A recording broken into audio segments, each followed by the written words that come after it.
طاقت اور سرمایہ کو استعمال میں لانے کا انڈیا دینا ہے، تو جناب صدر یہ کہنا بجا بنتا ہے کہ انتہا پسندی دہشت گردی کا گہوارہ ہے۔ آج انسانی دنیا عجیب کشمکش سے دوچار اور حیران کن مفروضے کا شکار نظر آ رہی ہے۔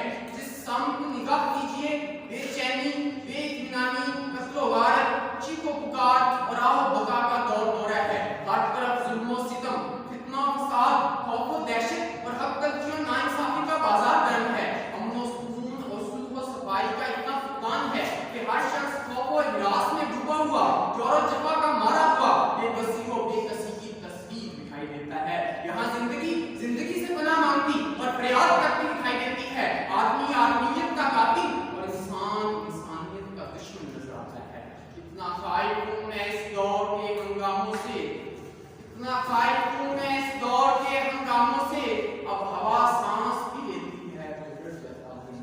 حاضرین مجھے انتہا پسندی کے واقعات پوری دنیا میں دن بدن نشو و پا رہے ہیں۔ دوسری جانب اس کو روکنے کے لیے سر توڑ کوششیں بھی کی جا رہی ہیں، لیکن ہمیں استدراک کرنا ہوگا کہ آخر وہ کون سے ایسے محرکات ہیں کہ ہماری نوجوان نسل بڑی تیزی سے انتہا پسندی کی طرف مائل ہو رہی ہے، مگر تجربی سمجھ پر ہے کہ ہم نے آج تک انتہا پسندی کو روکنے کے لیے سر جوڑ کر بیٹھنے کی کوشش کی ہی نہیں۔ ہمیں ایک عام تفہیم سے عقلی کھلیوں کو کھول کر یہ فیصلہ کرنا ہوگا کہ ہمارے پاس کوئی ایسا ٹھیک ٹیک موجود نہیں جو متضاد نظریات رکھنے والے انتہا پسندی کے لمبرداروں کو روک ٹوک جواب دے سکے، کیونکہ قوموں کی حیات ان کے تخیل پہ ہے موقوف، قوموں کی حیات ان کے تخیل پہ ہے موقوف۔ یہ ذوق سکھاتا ہے ادب پور کے چمن کو۔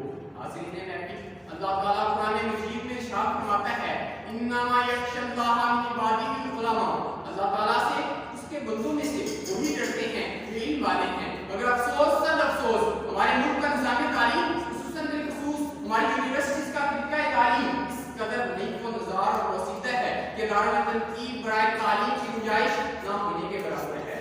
کیا بتاؤں حال دل اب قابل بیان نہیں، کیا بتاؤں حال دل اب قابل بیان نہیں، درد کدھر نہیں، زخم کہاں کہاں نہیں، یہ اور بات ہے کہ میں محنت کش ہوگا نہیں، پہلے بھی بے زبان نہ تھا اب بھی بے زبان نہیں۔ حاضرین محفل، اگر ہم اپنے ملک سے انتہا پسندی اور شدت پسندی کو جڑ سے اکھاڑنا چاہتے ہیں تو اس کے لیے ہمیں ترجیحی بنیادوں پر کچھ اقدامات کرنا ہوں گے تاکہ ہم صحیح معنوں میں ایک پرامن اور روادار معاشرہ تخلیق کر سکیں، اور یہی تخلیق ہم سے اس بات کا تقاضا کرتی ہے کہ ہم تعلیمات مقدسہ سیرت طیبہ کی روشنی میں اپنائیں تاکہ پاکستان صحیح معنوں میں ایک اسلامی اور فلاحی مملکت بن سکے۔